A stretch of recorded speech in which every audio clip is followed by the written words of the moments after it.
Hey, my name is Michael Costa. I'm a photographer based out of Mississauga, Ontario, and this is the Photography News Podcast. And in this show, we have a video and an audio element. Pick one. With that, it means that, hey, if you're on the audio side, guess what? You can come over and check me out on YouTube. You'll get a bit of a video experience in that you get to see my face, which is either a plus or a negative. And you'll also get the screen capture that shows what I'm looking at. So we're going to dive into the first topic here, one of a few. So the world's first image from the world's first 64 megapixel camera phone.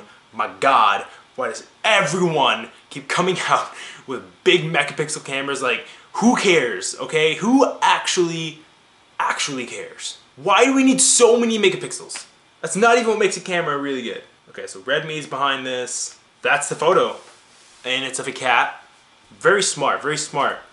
Definitely a hot take here, but I still think the cats rule the internet. Really, that was a bit of a letdown of a story. Good, I mean, good for them. Again, really irritates me. A lot of the focus has been around megapixel count and it being higher and raising the bar there. I don't think that that's very important.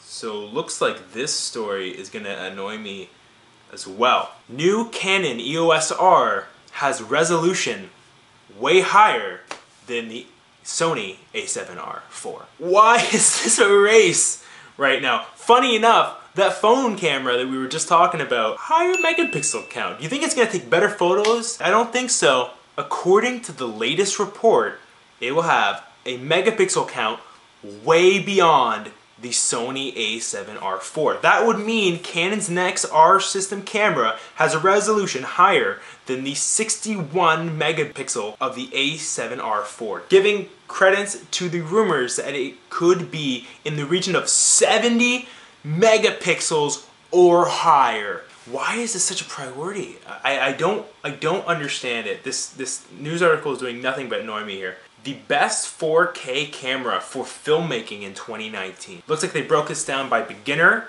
vloggers, and pros. Which one am I? Somewhere in the middle of none of them. Crack that code.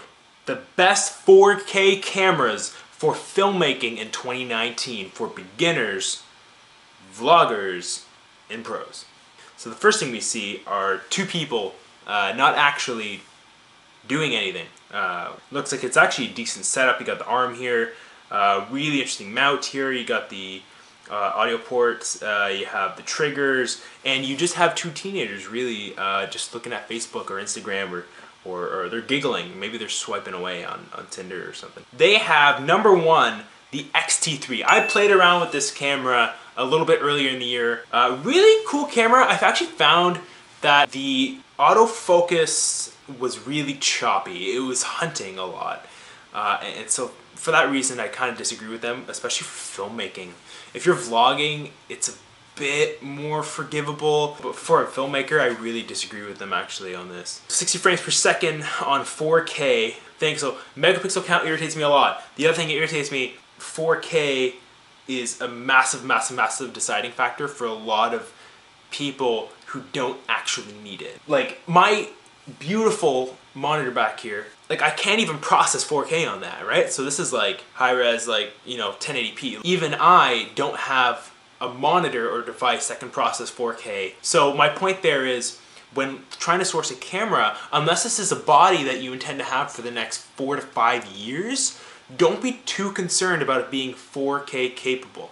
The benefit to that is if you're a filmmaker, you want to have that ability to crop in. And when you have 4K, true 4K, uncompressed, you can really punch in and not lose too much detail or sharpness. So I understand that completely. GH55, it's a good camera. I haven't had that hands on, but I've seen the reviews. The A6400, really hard to debate against that one. I actually think that this, I would rank this way higher than the Fujifilm for sure. The Blackmagic, I've played around with the Blackmagic Pocket Cinema.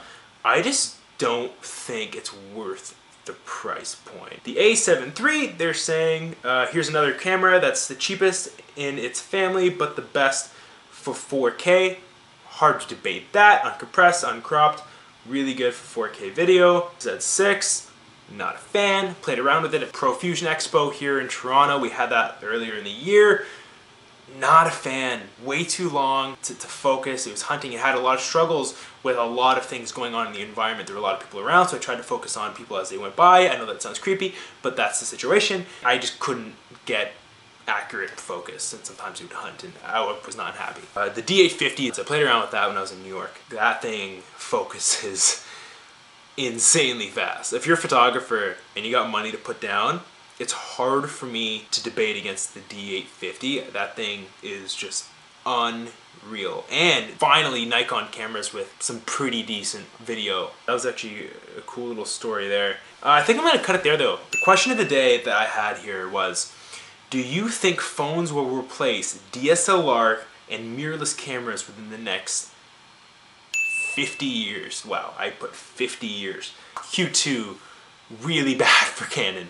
They dropped 55% in profit. My question to you is, do you see, just in general, do you see phones phasing out DSLR cameras or mirrorless cameras, full frame crop, I don't care. Do you see the Casey Neistat of the future, the Peter McKinnon of the future, the Chris Howell of the future? Do you see them vlogging on a phone? Maybe they have hot shoe mounts. Maybe they don't need it. Maybe the mic pickup is that good. I don't know. What do you think? That's my question of the day. Photography News Podcast. Thank you for tuning in, and I'll catch you next time. A little bit of housekeeping. Check out the videos. I'm going to link them up here and here. I think I'm pointing in the right spots. Check them out, and I'll see you in the next video. Thank you for tuning in. See ya.